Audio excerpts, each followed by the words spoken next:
Your EV is not really green. It may produce no pollution when you drive, but the grid is still powered by coal, oil and gas-fired power stations, so all you've done is shifted the pollution your car creates to them. How many times have I heard that one? Dave Takes It On investigates the facts behind this and other statements used against EVs to see whether any are true. If you like this video, please subscribe so that you're notified when we release the next in this series. Our national grid has built up over decades. It's made up of power generation, transmission, distribution and end users, that's us the customers. Power is generated from a variety of sources including nuclear, coal, gas, oil, wind, photovoltaic and hydro. It is therefore completely true to say that the electricity we use to charge our EVs at home must include that supplied by fossil fuel powered generators.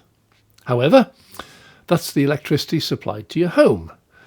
Tesla superchargers and some other charger networks, for example GridServe, around the world now install PV panels at the charging station, and often this is linked to battery storage, so that electricity produced during the peak at midday can be used to charge cars overnight. At these charging stations, no pollution will have been produced to make the electricity to charge our EVs.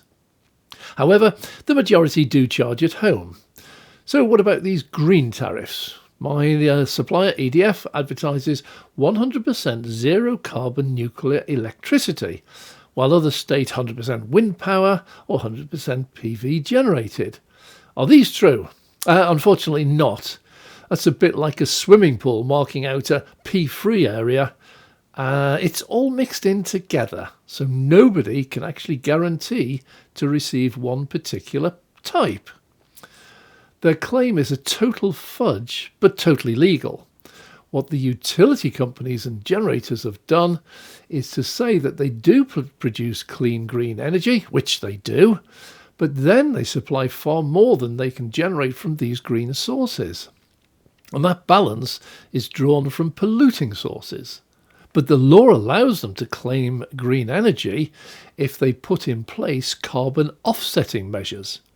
A carbon offset is a way to compensate for your emissions by funding an equivalent carbon dioxide saving elsewhere. This could be, for example, by investing in renewable systems elsewhere, maybe funding an African village to burn less firewood by donating solar-powered ovens, or helping a farmer use less artificial fertiliser. But these take time and effort. It's far quicker just to buy carbon credits from someone else. All companies are targeted with a maximum amount of carbon they can produce, designed to lower their energy usage overall. However, some companies like Tesla do not use any of their allowance. They are a net producer of clean green electricity produced by PV panels. So Tesla sells carbon credits to companies like electricity generators, which use them to claim their electricity is carbon neutral. It isn't really. However, some of it is clean and green, and that proportion is growing rapidly.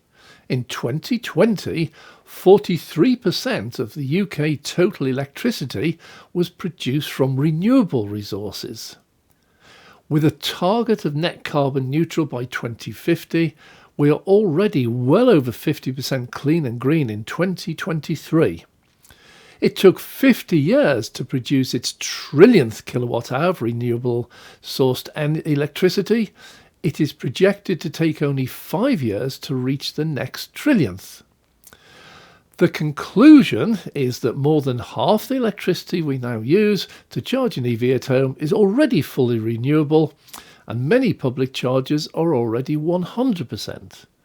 What is most exciting is that if we get to 100% renewable by 2050 and all cars are EVs by then, the whole car industry in 2050 will be running on clean and green electricity producing zero pollution, either from the car or from the generation.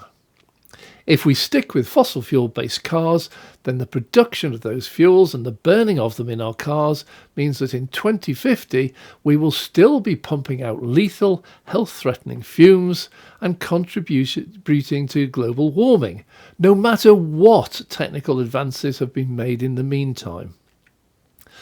Thanks for watching Dave Takes It On. I hope you enjoyed this episode. If you have, please subscribe so you don't miss the next in the series, which will cover the statement, EV batteries only last a few years, then will be dumped in landfill sites, creating a huge environmental problem. Look forward to that one. I'm Dave.